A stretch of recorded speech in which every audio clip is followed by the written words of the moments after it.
don't take bullshit. That's the greatest lesson that I've actually learned from the Dalai Lama. When a country is colonized or attacked, most countries would do one of two things. They will either fight to death or they will just stay and allow themselves to be colonized. But when Chinese attacked Tibet, the Dalai Lama said he's not going to be forced to make any choice. Both options are horrible. He refused to make them, and so he decided to pack his bag, take a hike, and actually move to India, where he is given political asylum. Right now, he's there together with he was able to build a community that nurtures the culture of Tibet, and where he continues to practice his culture, and that's how Tibet actually ended up being a country in exile. So let's understand as critical information about Tibet. Their politics and their faith is so very, very closely intertwined. So their Dalai Lama is usually the head of state as well. In 1950, the Chinese attacked Tibet, and their goal is to make Tibet their annex. So the question is, why is the Chinese government so hell-bent in keeping Tibet? So they're saying that number one, it is nationalism. They did attack Tibet in 1950, but Beijing claims that their history together goes way before that. So both Tibet and China were actually absorbed in the Mongol Empire. So that actually makes them one, and they want to keep it that way. But I believe that the greater reason is the strategic and the economic motives of the Chinese on Tibet. They serve as the buffer zone between China on one side and India, Nepal, and Bangladesh on the other. They also have the Himalayan range, which provides an added layer of security as well as military advantage. But more than anything, it's really Tibet's natural resources. They have a really rich land, and there's a mining industry that may become very profitable for the country.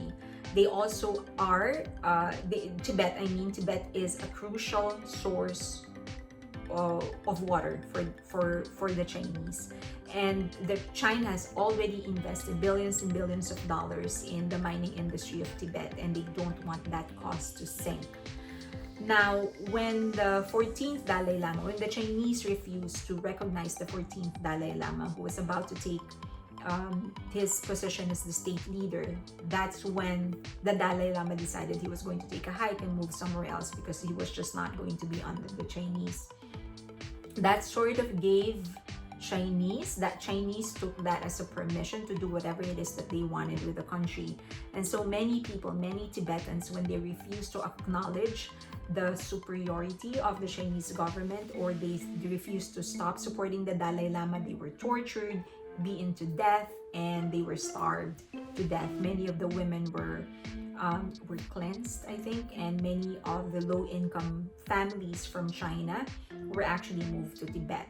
So there are many communities and towns and provinces in Tibet where the Chinese actually outnumber the Tibetans 7:1. Now, the thing is that the Chinese government admitted that their policies are failing. Surprisingly, in 1979, the new Chinese government recognized the failure of its social and economic policies in Tibet. They admitted finally that the economic condition of Tibet is way better in 1950, before they actually intervened. China found itself in the typical colonialist dilemma that the economic exploitation of the colony did not pay for the costs of the occupation. So they did not have a choice. By 1979, they knew that they need to do something to offset the costs, so they decided to open the tourism of Tibet. Now, when you allow foreigners to go in your country, certain influences will also start coming in, and that includes new social forms of entertainment, such as film and television. Now that the country is open to tourism, the Chinese government had to allow for the Tibetans to sort of go back to practicing their own culture and their own faith, to add to the appeal of tourism of the country. And when that signal was given, when they were finally allowed to practice their religion, their faith, and their culture, it was remarkable that any aspect of traditional Tibetan culture had even survived.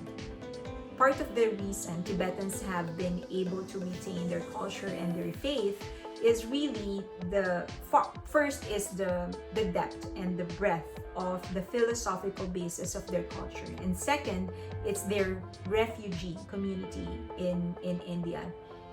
So the Dalai Lama actually created the Central Tibetan Administration, also known as the Tibetan Government in Exile. So he decided he was going to create a democratic government.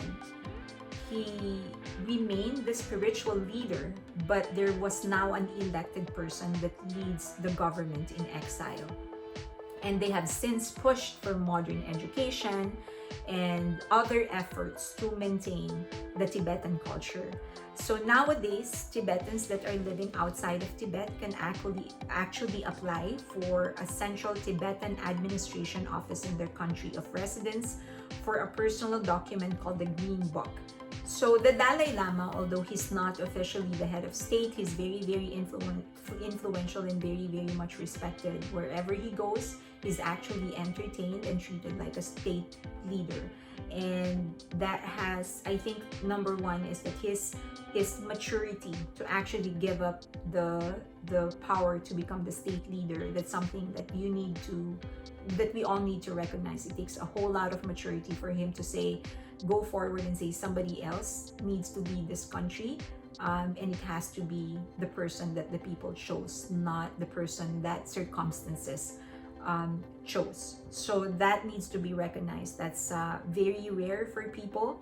I know that in my country, those that were in power 24 years ago, 50 years ago, refused to let go.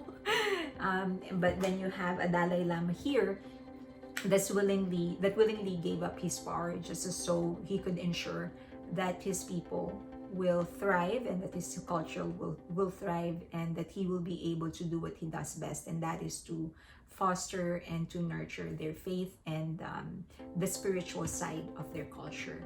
So that's the story of Tibet, and I decided to talk about it because now that the Russia and the Ukraine conflict is happening, it's sort of paving the way for a lot of conversations about countries that are trying to colonize other countries or are attacking other countries. I hope that we become aware that even in Asia, there's a lot of countries under the leadership of another country, countries that are unfairly being treated, and they're not getting the right leadership, the right help. And I hope that we can do something about it. Thanks.